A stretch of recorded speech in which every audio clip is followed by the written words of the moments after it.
è finita. Dai, che è finita! Tieni la linea! Sanchez, butta via sta palla!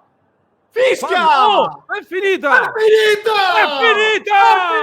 È finita qui! È finita! Finisce qui! L'Inter passa anche a Firenze!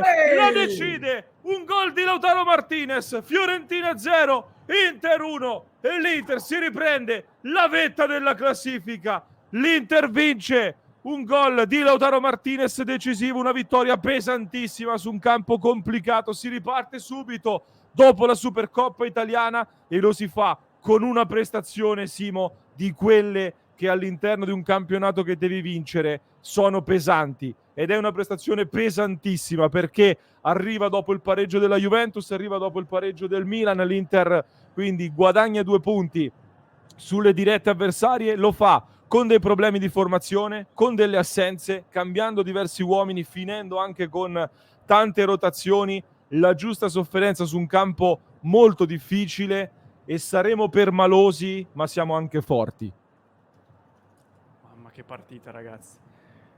Non so quando recupererò, io prima dei giocatori non so quando recupererò, però allora, concentriamoci un attimo sulle cose positive, perché purtroppo ci sono secondo me anche delle cose di cui parlare, ma sicuramente ci arriveremo.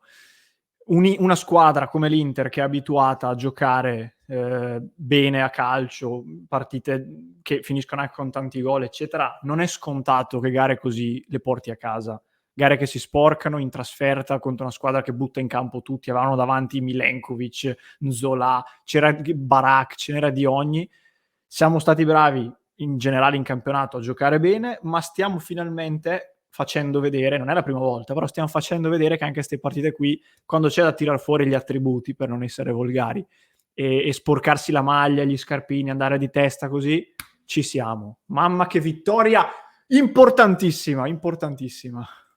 Con un calcio di rigore alla fine, un rigore che poi farà molto discutere, perché poi dovremo parlarne, perché è un rigore che arriva evidentemente e palesemente per ricordare, ecco, al termine di settimane di polemiche. Per me è evidente che sono state le polemiche a spingere poi a questo calcio di rigore. Per fortuna poi Jan Sommer ci mette le manone, Jan Sommer ci fa rimanere sull'1-0, la portiamo a casa, la vinciamo, ed è una partita che pesa tantissimo e ci permette di ritornare in vetta alla classifica con, nella prossima giornata di campionato, la sfida contro la Juventus, che sarà veramente pesantissima. Adesso, Simo, voglio aggiungere altre cose su questa partita perché è molto importante, ma questo risultato, intanto, anche per quanto riguarda le azioni le fanta azioni dell'Inter che abbiamo su Sport X Market, che verranno aggiornate al termine di questa giornata, ci danno un bel balzo in avanti. Condivido tra l'altro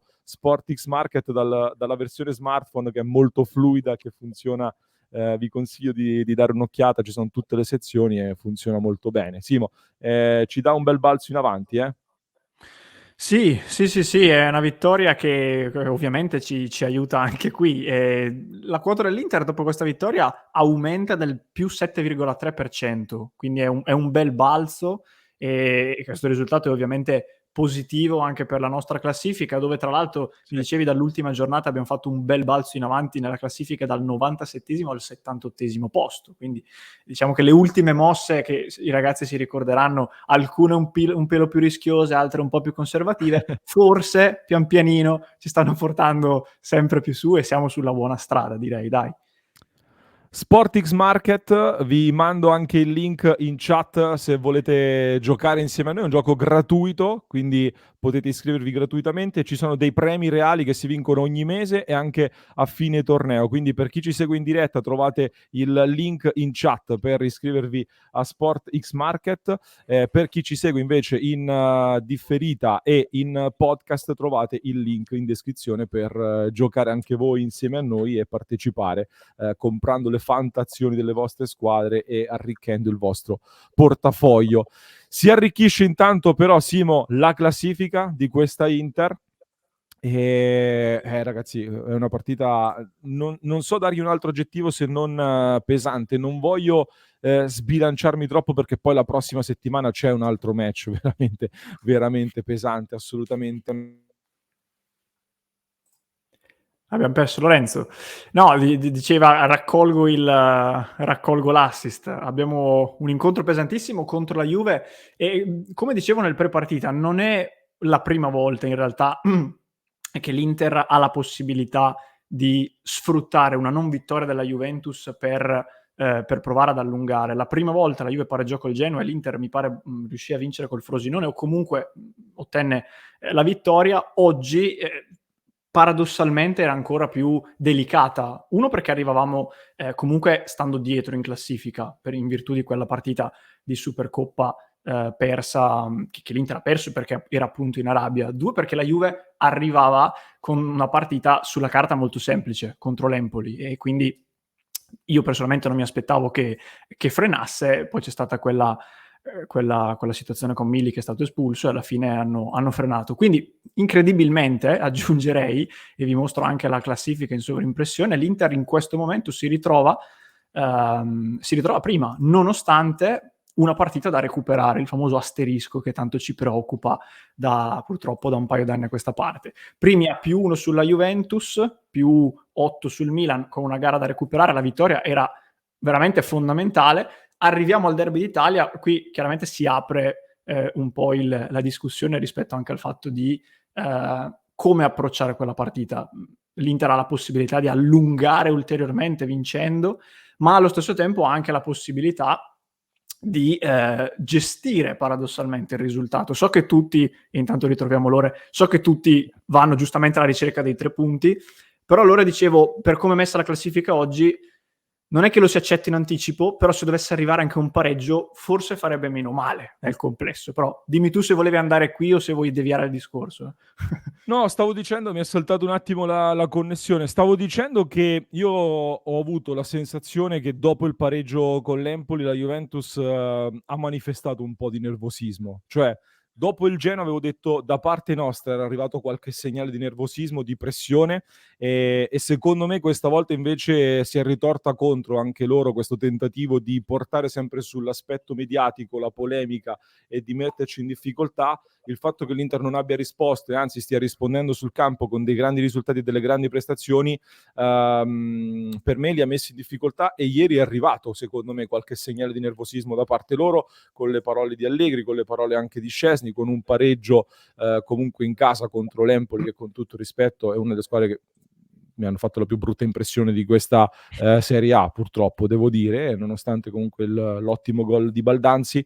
E quindi in questo momento di tensione, dare questa botta oggi a Firenze in un campo molto difficile, per me ha aggiunto nervosismo dall'altra parte sulle nostre rivali e ci permette di spostare più avanti quel jolly, come diciamo sempre, nel senso che è chiaro che non puoi vincerle tutte.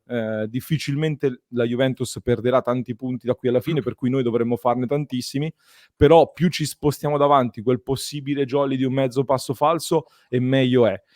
Oggi era un campo dove un pareggio, dipende poi da come matura, chiaramente, però un pareggio può, sul campo della Fiorentina può anche starci, e invece ti porti a casa una vittoria, quando diciamo per vincere lo scudetto servono vittorie così, questa è una di quelle vittorie che assolutamente per il momento il campo e il contesto è pesante. Chiudi ancora una volta senza subire gol, e quindi anche questo è un fattore, sprecando forse un pochino troppo, ed è un tema purtroppo sempre attuale in casa Inter.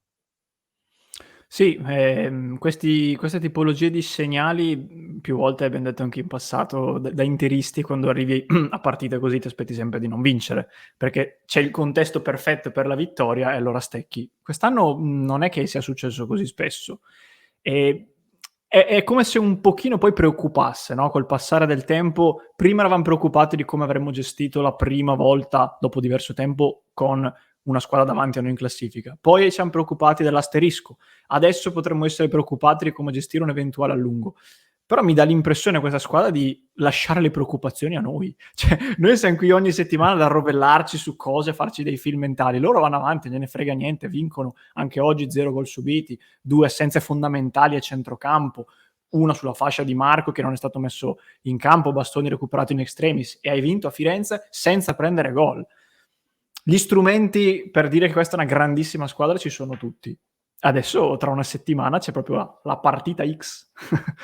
Anche perché, aggiungo Simo, la Fiorentina esce dalla Supercoppa italiana e già venerdì scorso era in Italia a preparare questa partita. L'Inter lunedì vince la Supercoppa italiana e ricomincia ad allenarsi mercoledì. Ha avuto 4 giorni in meno rispetto alla Fiorentina per preparare questa partita.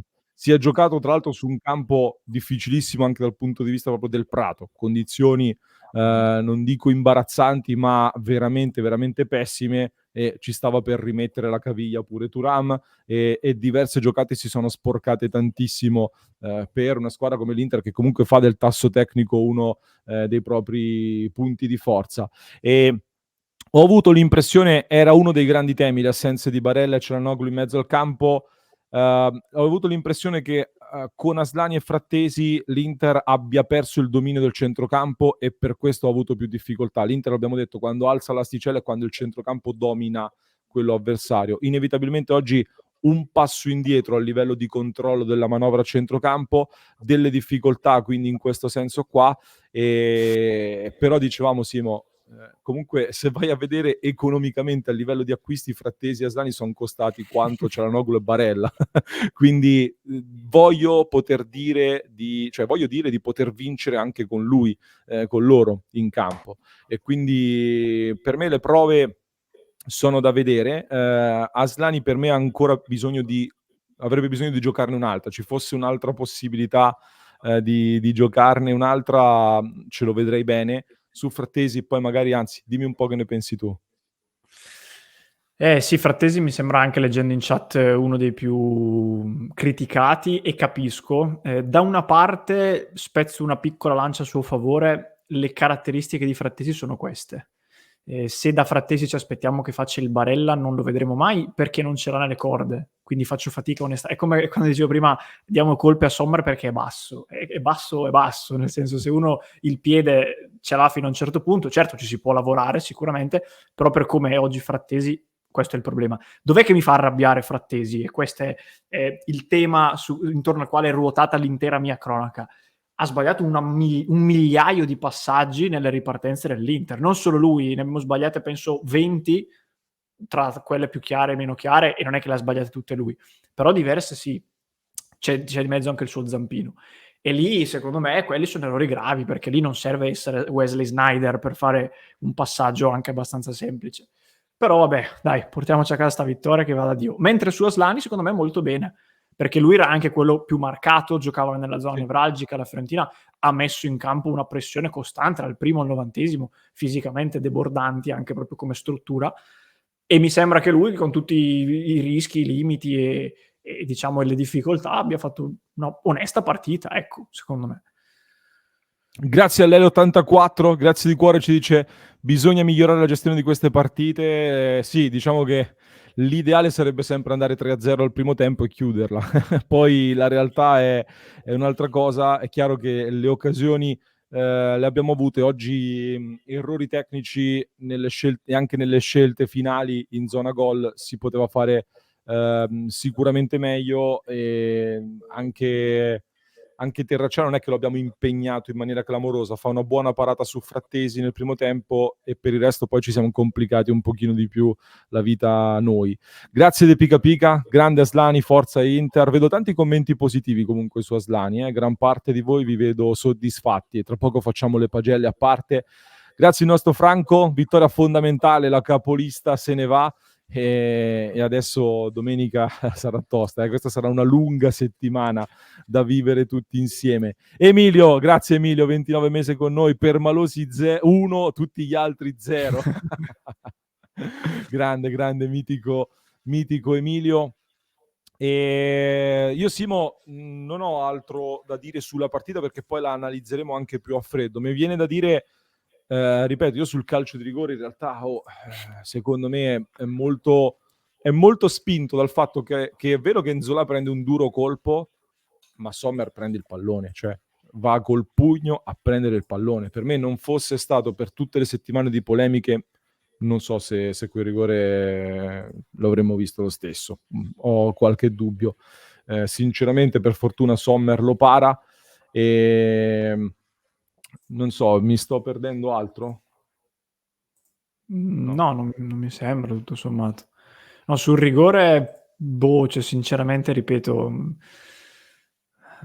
come ripeto quello che ho detto in cronaca, la cosa che mi ha dato più fastidio è che la situazione comunque è al limite, è delicata e Aureliano sta al monitor 7 secondi netti. Gli fanno vedere un frame del contatto, che è la cosa più sbagliata, perché se c'è una cosa che non devi fare, anche proprio per condizionare magari la lettura come prima immagine, fargli vedere un frame, e poi vede un replay, secondo me nemmeno dall'inquadratura migliore, ce n'erano un'altra più chiara ancora, rientra ed è il rigore. Lì, come dicevi anche tu, cosa deve fare il portiere se non quello quando esce? L'immagine è bruttissima, ha preso veramente un pugno terrificante, non so francamente come abbia fatto a non farsi nulla Nzola, però Sommer una frazione di secondo prima prende il pallone. Quindi la domanda che mi faccio Io è: mi chiedo come qual è deve entrare il l'irregolarità? portiere. Come deve uscire allora il portiere? Questo non capisco. Non so quale sia l'irregolarità. Comunque, ecco, visto che si parla di Marotta League, insomma, gli altri rigori li danno, li sbagliano, ragazzi. Non è che, cioè, prendetevi dei rigoristi, cosa posso dirvi? Noi abbiamo il Sultano Çalhanoğlu che non è capace a tirare rigori parabili, e voi tra il Milan che ne sbaglia 2 e questo e quello del Verona che sbaglia, vabbè, cioè, noi concediamo che ci diano il rigore contro, però non possiamo tirarcelo da soli. Non è che posso far entrare Çalhanoğlu a tirare il rigore contro Sommer. Almeno segnatelo, cosa devo dirvi, se no, altro che voglio parlare di Marotta League. Chiudo, Simo, con un'unica cosa.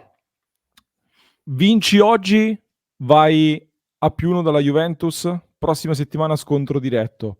Recuperi Çalhanoğlu e Barella, che non sono più diffidati, e quindi li hai ripuliti dai cartellini. Di Marco oggi è rimasto in panchina completamente recuperato. Bastoni mi hai fatto fare 60 minuti, quindi torna in condizione. Si è rivisto Dumfries, non abbiamo infortunati in questo momento. Ci presentiamo alla sfida con la Juventus. Adesso speriamo non succeda niente in settimana, ovviamente, ma come meglio non si poteva. Sì, non c'erano altre cose da poter aggiungere oltre a questo. Veramente tutto si è infilato nei tasselli perfetti. E comunque, come dicevo prima, anche la sfida con la Juve è un ulteriore piccolo step di crescita, perché è una partita decisiva, lo scontro diretto contro quella che oggi sembra essere l'unica rivale, almeno guardando la classifica, in casa, arrivando davanti in classifica con una partita da recuperare. Sai cosa? Ci stiamo rimettendo nella situazione di 2 anni fa, quando al 5 di febbraio, tra l'altro, si gioca il 4, a metà partita l'Inter era +7 sul Milan. Potenzialmente si può riformare quella situazione, più o meno. Voglio vedere se siamo cresciuti. Testa. Questo è quello che devono dimostrarci. Testa. Va bene, chiudiamo qua. Intanto mi è arrivata un'immagine di un Cagliari-Milan in cui Maignan abbatte con un pugno un attaccante avversario e lì non fu dato calcio di rigore, per dire, quindi contro il Milan episodio trattato in maniera differente, così come giustamente ci ricordano, quinto rigore fischiato contro l'Inter, la Juventus è ancora a quota 0. Marotta League, siamo primi nella Marotta League.